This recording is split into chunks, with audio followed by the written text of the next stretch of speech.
Salut, c'est Magic Mouse et bienvenue dans le premier épisode de Culture Disney.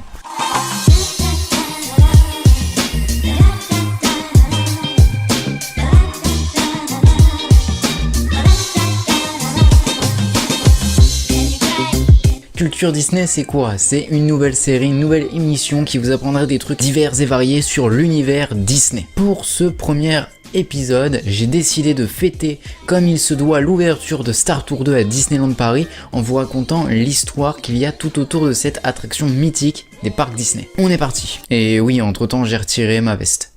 Voilà, quand même. On va commencer par la base. Pour commencer, en fait, Star Tour ne devait pas être une attraction basée sur l'univers de Star Wars.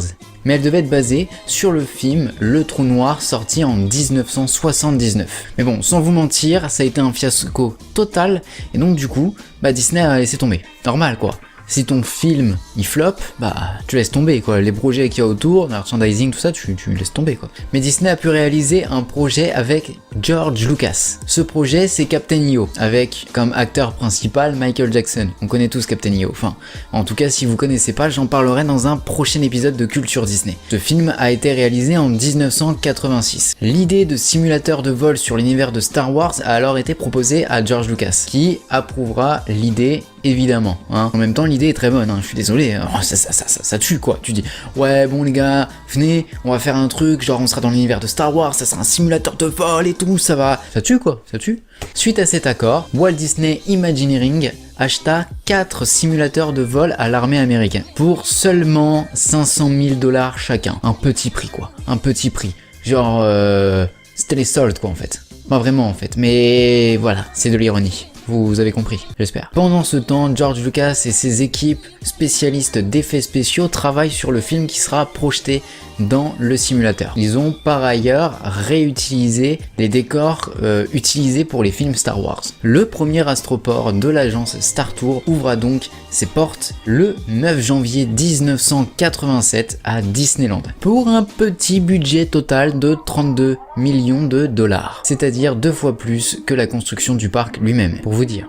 Pour faire court, je vais vous raconter la storyline de l'attraction. Bon, la storyline était la même dans toutes les attractions Star Tour, dans tous les parcs Disney.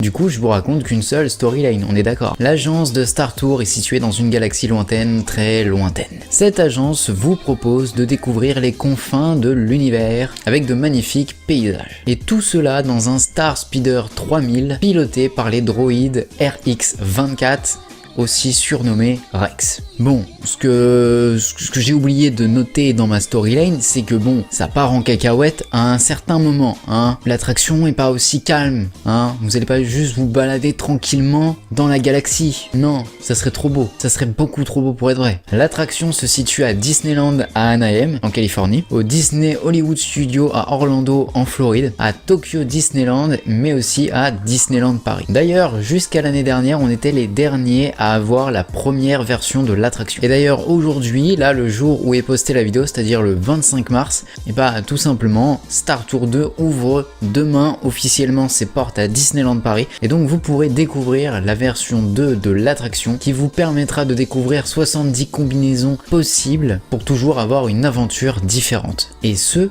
en 3D. Et ouais les gars, sans oublier évidemment que tout ce qu'il y a autour de l'attraction va changer, enfin a changé en tout cas, c'est-à-dire une nouvelle boutique située à la place tout simplement de l'Astroport Interstellaire qui était en quelque sorte une salle d'arcade. La boutique se situe à cet endroit là et ensuite où se situait avant la boutique Star Speeder se trouve maintenant une photolocation où vous pourrez prendre des photos avec Dark Vador. Bon du coup elle va être courte la vidéo Enfin bon voilà, c'est la fin du premier épisode de Culture Disney. Donc tout simplement c'est un épisode pilote, c'est un épisode où je teste un petit peu ce nouveau format. J'espère que ce format de vidéo vous plaira. Si c'est le cas, n'hésitez pas à me lâcher masse de pouces bleus, n'hésitez pas à me le dire en commentaire et si vous découvrez tout juste la chaîne, n'hésitez pas à vous abonner, ça me ferait super plaisir. Et surtout dites-moi si ce nouveau concept, ce nouveau format de vidéo vous plaît. Si ça vous plaît, bien évidemment, vous aurez très vite un deuxième épisode de Culture Disney. Tout simplement, Culture Disney, ça sera des vidéos sur un peu tout ce que vous voulez. Je prévois de faire des Culture Disney sur Walt Disney, je prévois de faire des Culture Disney sur des films, sur des attractions, sur des lands, sur des personnages, sur des produits dérivés, sur énormément de choses. Mais enfin bon.